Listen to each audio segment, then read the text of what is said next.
Hi hello welcome to Shanmukha రుచులండి. మనం ఈరోజు చేసుకోబోతున్న రెసిపీ సొరకాయ మెత్తల పకోడీ. ముందుగా సొరకాయ తురుము ఒక అరకప్పు తీసుకోవాలండి.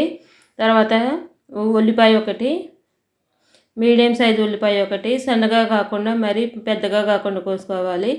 సొరకాయ పొట్టు సన్నగా కట్ చేసుకొని వేసుకోవాలండి. తర్వాత ఒక 3 పచ్చిమిరపకాయలు సన్నగా కట్ చేసుకొని వేసుకోవాలి. 3 పచ్చిమిరపకాయలు, ఒక 2 కరివేపాకు రెమ్మలు, కొంచెం కొత్తిమీర కూడా వేసుకున్నాక కొంచెం కారం, ఇక్కడ మీకు ఎండు కారం వేసుకోవడం ఇష్టం అయితే పచ్చిమిరపకాయలు ఎక్కువ వేసుకోండి. కొంచెం అల్లము దంచి వేసుకోవాలండి, అప్పుడు చాలా బాగుంటుందండి పకోడీ కూడా. కొంచెం కారము, కొంచెం తగినంత ఉప్పు, పకోడీకి మొత్తం సరిపోను ఇక్కడ వేసానండి ఉప్పు కూడా. కొంచెం సోడా ఉప్పు, 1 టీ స్పూన్ వాము కూడా వేసుకోవాలండి. 1 టీ స్పూన్ వాము కూడా వేసుకున్నాక అంతా బాగా కలుపుకోవాలండి. ఇప్పుడు ఎందుకంటే ముందే కలిపేసుకుంటే నీరు అంతా బాగా వస్తుందండి. వచ్చాక అప్పుడు పిండిలు వేసుకుంటేనే నీరు తక్కువ పట్టిద్ది. ఓకే అండి, ఇప్పుడు అంతా బాగా కలిపేసుకున్నాక ఇప్పుడు 2 టీ స్పూన్లు కార్న్ఫ్లోరు, 2 టీ స్పూన్లు బియ్యపిండి, ఒక 2 టీ స్పూన్లు బియ్యపిండి, ఇప్పుడు 2 కప్పుల దాకా శనగపిండి. ఇది మెత్తటి పకోడీ అండి, అందుకని 2 కప్పులు శనగపిండి వేస్తాను. గట్టి పకోడీ కావాలనుకుంటే 1 కప్పు, 1.5 కప్పు శనగపిండి వేసుకోవాలండి. వేసుకొని అంతా బాగా ముందు కలుపుకోవాలండి. కొంచెం ఆయిల్, 2 టీ స్పూన్ల ఆయిల్ కాగబెట్టిన ఆయిల్ వేసుకోవాలండి కొంచెము. అప్పుడు పకోడీలు చాలా బాగా వస్తాయండి క్రిస్పీగా. ఇప్పుడు అంతా బాగా కలుపుకున్నాక ఇప్పుడు పిండి అంతా బాగా కలుపుకున్నాక అప్పుడు వాటర్ వేసుకోవాలండి. ముందే వాటర్ వేస్తేనే లూజ్ అయిపోద్ది. ఇప్పుడు వాటర్ కొద్దిగా వాటర్ చల్లుకుంటూ కలుపుకోవాలండి.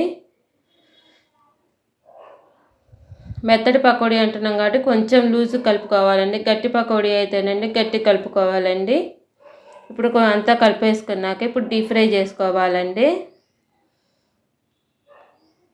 ఓకే అండి, ఇప్పుడు అంతా కలిపేసుకున్నాం కదా, ఇప్పుడు డీప్ ఫ్రై చేస్తుందండి. ఆయిల్ హీట్ ఎక్కించుకొని బాండీలో ఇప్పుడు పకోడీలాగా వేసేసుకొని ముందు వేసినవి కొంచెం వేగుతున్నాయి, ఎందుకంటే ఫస్ట్ ఆయిల్ కొంచెం హీట్ ఎక్కువ ఉంటుంది కదండి, అందుకని ఫస్ట్ కొంచెం కలర్ వచ్చాయండి ఫస్ట్ వేసినవి వేగాయి. కానీ ఇప్పుడు అన్నీ వేసుకున్నాక అవి వేగాక ఈ వాయి తీసాక మళ్ళీ ఇంకో వాయి వేసుకోవాలండి. ఇందులో మీకు కొంచెం పచ్చిమిరపకాయలు నంచుకుంటూ తినాలి అంటే పచ్చిమిరపకాయలు ఘాటు పెట్టి వేయించుకొని కొంచెం నిమ్మకాయ ఉప్పు చల్లుకొని తింటే చాలా బాగుంటుందండి. మీకు కావాలంటే వేసుకోండి, లేకుంటే అది ఆప్షనల్ అండి. ఇవి కూడా వేగాక మొత్తం తీసుకొని ఇంకో వాయి వేసుకోవాలండి.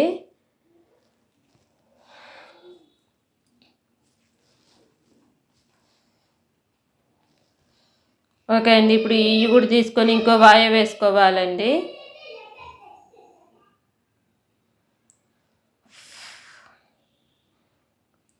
ఓకే అండి, ఇప్పుడు ఇంకో వాయి వేసుకొని ఇవి కూడా గోల్డెన్ కలర్ వచ్చే వరకు వేయించుకోవాలండి. ఇవి కూడా వేగాక అప్పుడు ప్లేట్లో పెట్టుకొని సర్వ్ చేసుకోవటమేనండి.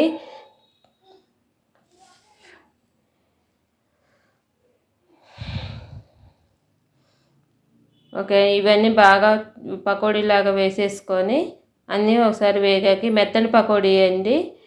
గట్టి పకోడీ అయితే వాటర్ తక్కువ వేసుకోండి, కొంచెం పిండి శనగపిండి కూడా కొద్దిగా తక్కువ వేసుకోండి. ఇవన్నీ మీడియం ఫ్లేమ్లో పెట్టి వేయించుకోవాలండి. ఇవన్నీ గోల్డెన్ కలర్ వేగాక ఇవి కూడా ప్లేట్లో తీసుకొని సర్వ్ చేసుకోవటమేనండి. మా వీడియో కనుక మీకు నచ్చినట్టయితే లైక్ చేయండి, షేర్ చేయండి, సబ్స్క్రైబ్ చేసుకోండి. Thank you for watching. Please subscribe and like చేయండి.